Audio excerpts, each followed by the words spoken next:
বিসমিল্লাহির রহমানির রহিম। আসসালামু আলাইকুম সুপ্রিয় দর্শক, আমার কুকিং চ্যানেল দীপ কিচেনে আপনাদের সবাইকে স্বাগত। ঘরে যদি তৈরি করা যায় এরকম সুস্বাদু সস, মানে দেখতেও সুন্দর, খেতেও খুবই সুস্বাদু হয়, তাহলে কেন আর বাজার থেকে কিনে আনবেন? আমি আজকে সেই রেসিপিটাই করে দেখাবো, কাঁচামরিচের সস। মানে কাঁচামরিচ দিয়ে যে সসটা আমি বানাই বাসায়, যেভাবে বানাই সেভাবে আমি করে দেখাবো। চলুন তাহলে কথা না বাড়িয়ে রেসিপিটা শুরু করা যাক। এখানে কাঁচামরিচের সসটা বানানোর জন্য আমি এখানে 250 গ্রাম কাঁচামরিচ নিয়েছি। আপনারা বাড়িয়ে নিতে পারেন, বাড়িয়ে নিলে সবগুলো উপাদানই বাড়িয়ে নিতে হবে। এখন আমি এই কাঁচামরিচগুলো আগেই আমি ভালো মতন ধুয়ে পরিষ্কার করে রেখে দিয়েছিলাম। আর নিতে হবে একটা আলু এটার সাথে। মানে আলুটা আমি এখানে 250 গ্রাম নিয়েছি, এই জন্য মিডিয়াম সাইজের একটা আলু নিয়েছি। বলে আলু কেন কাঁচামরিচের সসে? আলুটা হচ্ছে আপনার কাঁচামরিচটা, যেহেতু আমরা এখানে কর্নফ্লাওয়ার ব্যবহার করব না, সেই জন্য থিকনেসটা ঠিক রাখার জন্য আলুটা দেওয়া, আবার মানে স্বাদের ব্যালেন্সটাও ঠিক থাকে, এই জন্যই দেওয়া।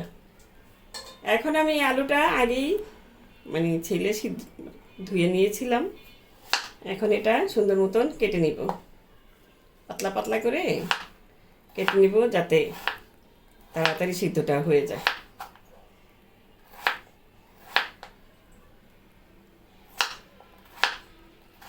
যত পাতলা করবেন তত তাড়াতাড়ি সিদ্ধ হবে, আপনাদের গ্যাস কম খরচ হবে।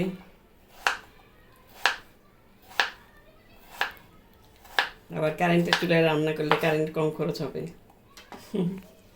সেই জন্য বলা। এখন আমি আলুটা যে হাঁড়িতে আমি সিদ্ধ করব সেই হাঁড়িতে রেখে দিচ্ছি।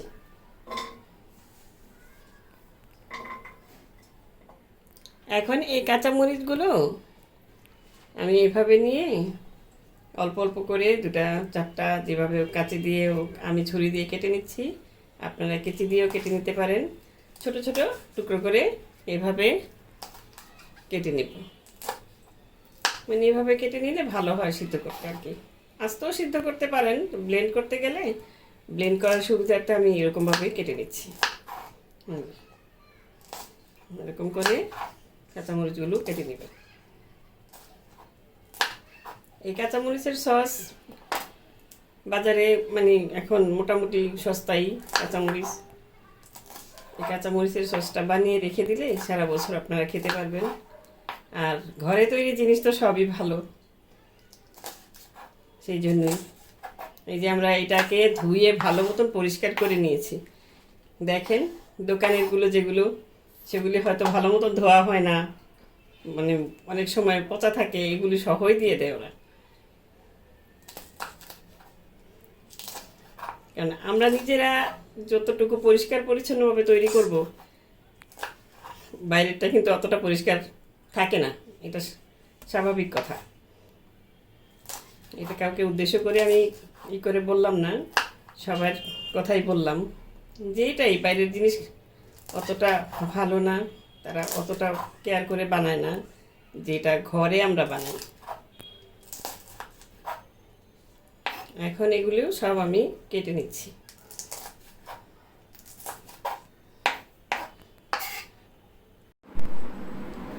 এই যে কাঁচামরিচগুলো সব কাটা হয়ে গিয়েছে আমার।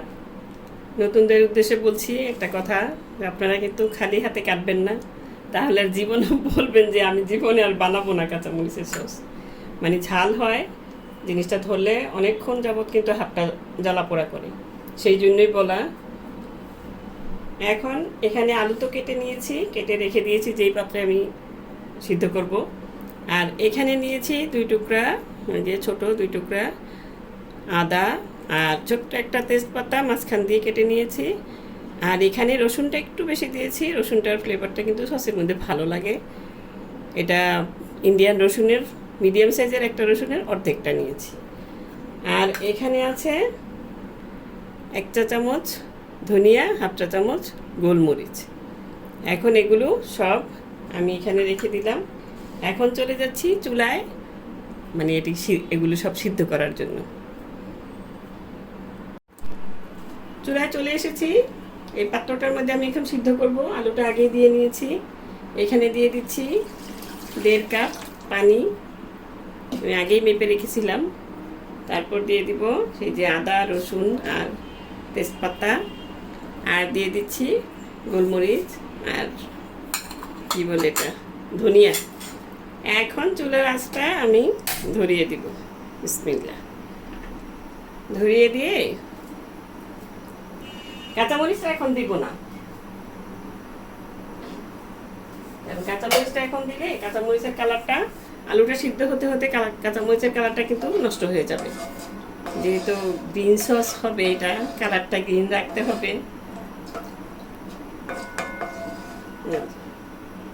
এই জন্যে আপনারা যেদিন সস বানাবেন বাজার থেকে, সেদিনই কাঁচামরিচটা তরতাজা নিয়ে এসে বানাবেন। সেটা খুবই মানে সুন্দর হয়, দেখতেও সুন্দর হয়, খেতেও ভালো হয়। মানে দেখার সৌন্দর্য আসল, দেখতে যেটা সুন্দর সেটা মানে খেতেও ভালো লাগে। আবার সবসময় না, অনেক সময় দেখতে সুন্দর না সেই খাবারও ভালো হয়। এটা মানে দেখার সৌন্দর্য আকর্ষণ বেশি লাগে আর কি, সেটাই বললাম। এখন এটা আমি বলক আসুক ঢেকে দেব।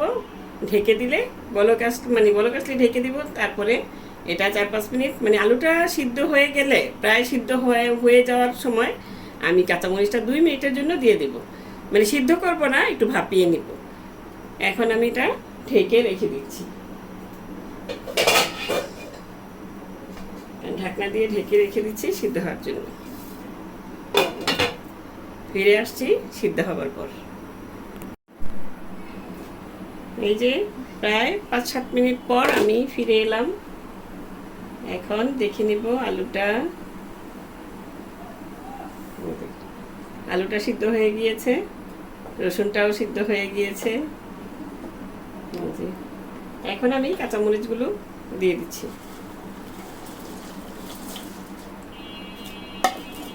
বিচি কুচি সহ দিয়ে দিবেন।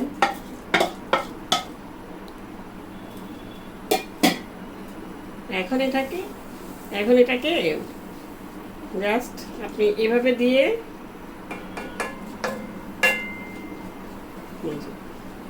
এভাবে দিয়ে 2 মিনিট ঢেকে মানে ভাপিয়ে নেওয়া, যেটাকে বলে। সিদ্ধ না, সিদ্ধ করে নিলে কিন্তু একটু চুলার আঁচটা বাড়িয়ে দিয়ে ভাপিয়ে নিতে হবে। ভাপিয়ে নিয়ে নামিয়ে রেখে দেব। ঠিক 2 মিনিট পর ফিরে এসেছি। দেখুন, আমি মাঝখান দিয়ে 1 মিনিট পর নেড়ে দিয়েছিলাম একটু উল্টে পাল্টে। এখন অফ করে দিলাম চুলাটা। এখন এটাকে দেখুন, কালারটা কিন্তু নষ্ট হয়নি। আপনি যদি বেশিভাবে মানে সুসিদ্ধ করে নেন তাহলে কিন্তু কালারটা একদম ফ্যাকাশে হয়ে যাবে। তখন আবার আপনার ফুড কালার মেলাতে হবে। শুধু শুধু ফুড কালার মেলানোর দরকার কি? এটা তো পরে আবার রান্না করবোই আমরা। এই যে এখন এটা একটু হালকাভাবে এভাবে রেখে ফ্যানের নিচে দিয়ে ঠান্ডা করে নিতে পারেন, নয়তো এমনিতেই ঠান্ডা করে নিয়ে তারপর ফিরে আসছি। আমি ফিরে এলাম ঠান্ডা হওয়ার পর। আমি ঠান্ডা করে ভালো মতন ব্লেন্ড করে নিয়েছি। এই দেখুন কত সুন্দর একটা কালার এসেছে। এটাতে কোনো কালার মেশানো হয়নি।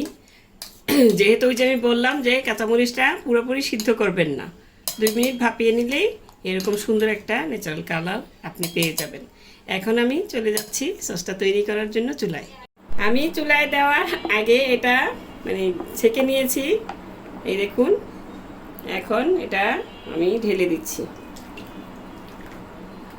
মানে স্মুথভাবে করতে যদি চান তাহলে ছেঁকে নেওয়াটা জরুরি। এই দেখুন, ছেঁকে নেওয়ার পর এতটুকু বেরিয়েছে। এই জন্যই বললাম ছেঁকে নেওয়াটা ভালো। ধনিয়া থাকে, ওগুলি মানে একটু, মোট কথা ছেঁকে নেওয়াটা ভালো স্মুথলি পাওয়ার জন্য। এখন আমি চুলাটা ধরিয়ে দিচ্ছি। বিসমিল্লাহ।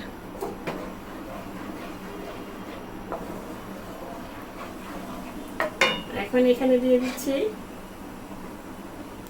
এই যে এখানে আছে 1/2 চা চামচ বিট লবণ, আর 1 চা চামচ হচ্ছে একটু কম, মানে 1/2 চা চামচের চেয়ে একটু বেশি সাধারণ লবণ, সাদা লবণ,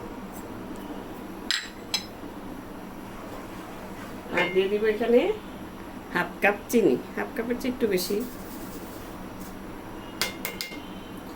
এটা কিন্তু আপনারা দিয়ে দেখে নিতে পারেন সসটা টেস্ট করে, যে চিনি, লবণ, টক, মিষ্টি, ঝাল কীরকম হয়েছে। ঝালটা তো আর করানো যাবে না, মিষ্টি, টক।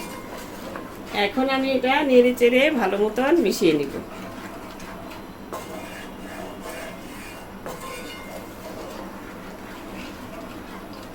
এরকম সস যদি ঘরে তৈরি করে খাওয়া যায় তাহলে বাইরে থেকে আর কেন কিনে খেতে যাবেন?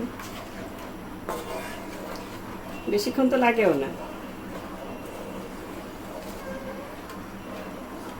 এখন এটাকে আমি ভালো মতন, মানে চুলার জালটা থাকবে আপনার লো, মানে মিডিয়াম আঁচে রেখে এটাকে নেড়ে চেড়ে কিছুক্ষণের জন্য আমি জাল করে নিব। কতক্ষণ জাল করে নিব সেটা আমি পরে বলে দিব। এখন আমি এটা নেড়ে চেড়ে নিচ্ছি। বলক আসলে আস্তে আস্তে নেড়ে চেড়ে নিতে হবে, কিন্তু আপনি নাড়াটা করতে থাকবেন, নইলে কিন্তু আবার চিনিটা না গলা পর্যন্ত নেড়ে নিতে হবে।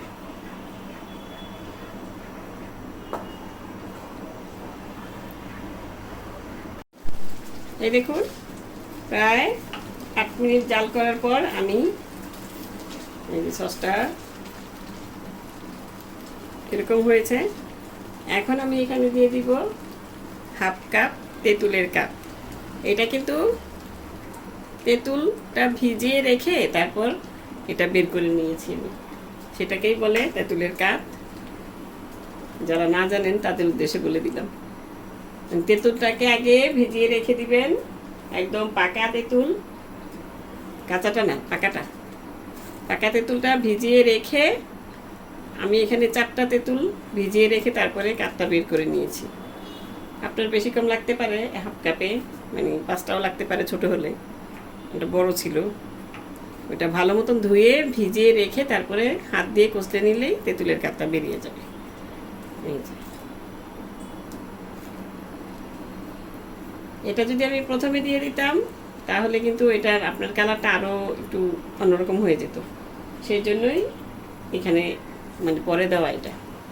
আর সসের থিকনেসটা আপনারা কীরকম কে রাখবেন, একটু পাতলা কেউ খেতে ইচ্ছে করে, হয়তো অনেকে কেউ একটু ঘন খেতে ইচ্ছে করে, সেটাও যার যার ইচ্ছা মতো। আবার টক, ঝাল, মিষ্টি সেটাও যার যার ইচ্ছে মতো দিতে পারে, দেখে দেখে দিয়ে নিতে পারবেন। এখন আমি আরও 4-5 মিনিট এটা জাল করে নিব। বেশি জাল করতে হবে না, যেহেতু এটাতে আমি পানি বেশি দেইনি ব্লেন্ড করার সময়, মানে সিদ্ধ করার সময়, এই জন্য এটা বেশিক্ষণ জাল দিতে হবে না। আর 4-5 মিনিট পরে আমার মানে যতক্ষণ না এটার থিকনেসটা আমার মন মতন হবে ততক্ষণ 4-5 মিনিট লাগে, আর 6 মিনিট লাগে, 7 মিনিট লাগে, যেটাই লাগে, 2 মিনিট লাগে, তারপরে আমি ফিরে আসছি।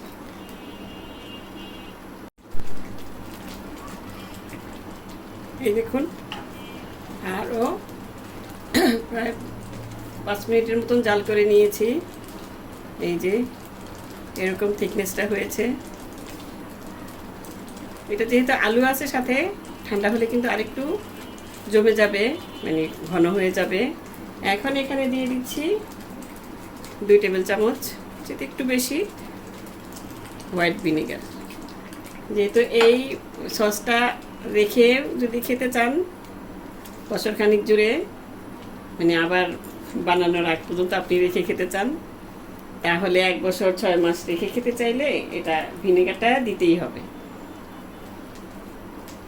আর যদি মনে করেন যে না 1 মাসের ভিতরে খেয়ে ফেলবো, তাহলে ভিনেগার না দিলেও হবে, যেহেতু এখানে তেঁতুল দেওয়া হয়েছে। এখন আর 2 মিনিট নেড়ে চেড়ে ভিনেগারটা মিশিয়ে আমি নামিয়ে ফেলব। নামিয়ে নিলেই হয়ে যাবে আমাদের টক, ঝাল, মিষ্টি, কি বলে এটা, কাঁচামরিচের সুন্দর সস, দারুণ স্বাদের কাঁচামরিচের সস। আমি এখানে অফ ক্যামেরায় আর একটু তেঁতুলের কাপ দিয়ে নিয়েছিলাম। এটা মনে হয়েছে তেঁতুলটা আরেকটু দিলে ভালো হবে আমার টেস্ট অনুযায়ী। সেটা আপনাদের ইচ্ছা অনুযায়ী আপনারা দিয়ে নিতে পারবেন। ওই যে বললাম যে দেওয়ার পরে আবার হওয়ার পরে একটু দেখে নেবেন কীরকম হয়েছে, তাহলেই বুঝতে পারবেন যে এটা মানে আপনার মন মতন করে নিতে পারবেন। এটাই আসলে ঘরে তৈরি জিনিসের, যে আপনার মন মতন আপনি জিনিসটা তৈরি করে নিতে পারবেন। আবার একটু লবণও আমি চেখে দেখেছি, একটু লবণও লেগেছে আমার, সেটাও দিয়েছি। এই যে একটু ঠান্ডা করে দেখবেন, এই যে ওই দেখুন, মানে বোঝার একটা সুবিধা যে সসটা সাথে মিশে যায় না, একটা দাগ হয়ে রেখে গেছে, দাগটা থেকে যায় মাঝখান দিয়ে, সেটাই বোঝা যায়। যে আর ওই যে বললাম যে আপনারা যে যার মতন, এর চেয়ে একটু পাতলাও খেতে পারেন, আবার এর চেয়ে অনেকে একটু ঘন চায়, সেটাও করতে পারেন। যার যেমন টেস্ট, যার যেমন ইচ্ছা মতন বানিয়ে নেবেন। ঘরে তৈরি জিনিসের মজাই আলাদা, নিজের ইচ্ছা মতন বানানো যায়, নিজের ইচ্ছা মতন টেস্ট করা যায় সব কিছু। কীভাবে বানিয়ে নিলে দেখবেন সবারই ভালো লাগবে। আশা করি আপনারা আমার রেসিপি দেখে এটা বানিয়ে নিতে পারবেন। আর রেসিপি দেখে বানিয়ে কমেন্ট করে জানিয়ে দিবেন যে কেমন হয়েছে আপনাদের। আপনাদের কমেন্ট করতে আমার খুবই ভালো লাগে। এই তো আমি চুলাটা অফ করে দিচ্ছি, এখন এটা আমি নামিয়ে নিব। নামিয়ে ঠান্ডা করে তারপরে আপনাদের মানে ঢেলে দেখাবো কীরকম হয়েছে। এই যে আমি ঠান্ডা করে, সম্পূর্ণ ঠান্ডা করে এটা একটা বয়ামে ভরে নিয়েছি। আমি অল্প বানিয়েছি, সেই জন্যই ছোট বয়ামে ভরে নিয়েছি। আপনারা বেশি করে বানালে বেশি বড় বয়ামে কিংবা বোতলে ভরে নেবেন, সসের বোতলে।